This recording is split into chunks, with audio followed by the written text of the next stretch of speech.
This time last night, a toddler was playing happily in the backyard of her home. Now, her heartbroken family is struggling to come to terms with her sudden death. She was killed during a police chase in Western Sydney. The driver of the stolen car, a dangerous offender, is still at large. Deborah Rice has this story. This neighbourhood in Constitution Hill is in mourning. Words can't describe how we're all feeling today.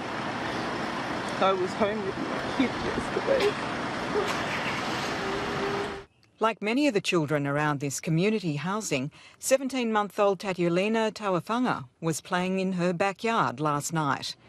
She was killed when a police chase went horribly wrong. I saw the police car stop. Then I went and I saw the little girl was on the ground, you know, it was full of blood. Police were pursuing a stolen Audi. It sped down a dead-end street, smashing into the Tawafanga's fence. It continued through the backyard, across a park and onto a roadway. They just come flying through the park.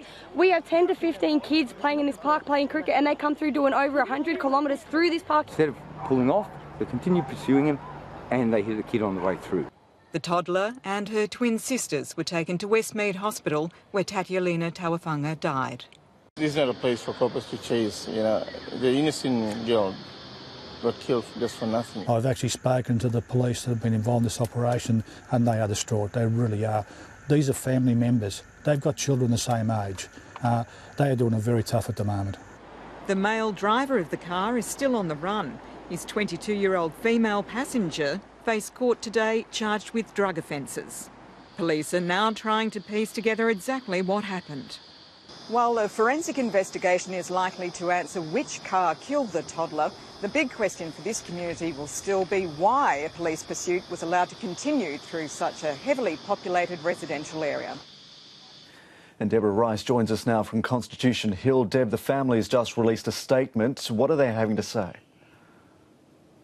Well, in the statement, which is quite brief, they say that they're utterly devastated over the tragic death of their beloved Tatiulina and that the entire family is in a state of absolute shock.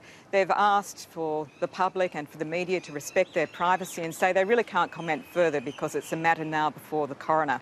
And of course it is also a matter that the police will be investigating internally as well, as it's still unclear whether it was a police car that hit and killed the toddler or whether it was the car that they were pursuing. And Deb, what about the community more broadly? How are they reacting to all of this?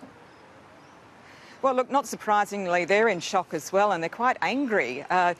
This community here is a labyrinth of small cul-de-sacs and circuits and so on. It's quite obviously not an area of through roads, so they're wondering why police pursued a car into such a built-up family area anyway, when there's obviously a lot of children who would be playing around in the parks here and on the street. This actual street really is more of a driveway. It has a curb coming into it. So they're very frustrated by the idea that this happened to begin with, and they're asking for answers, needless to say, but still they're laying their tributes here to say how much they miss the children. Other friends have been saying that they will be devastated by the loss of this one child, and their hearts go out to the family as well. Deborah Rice in Western Sydney.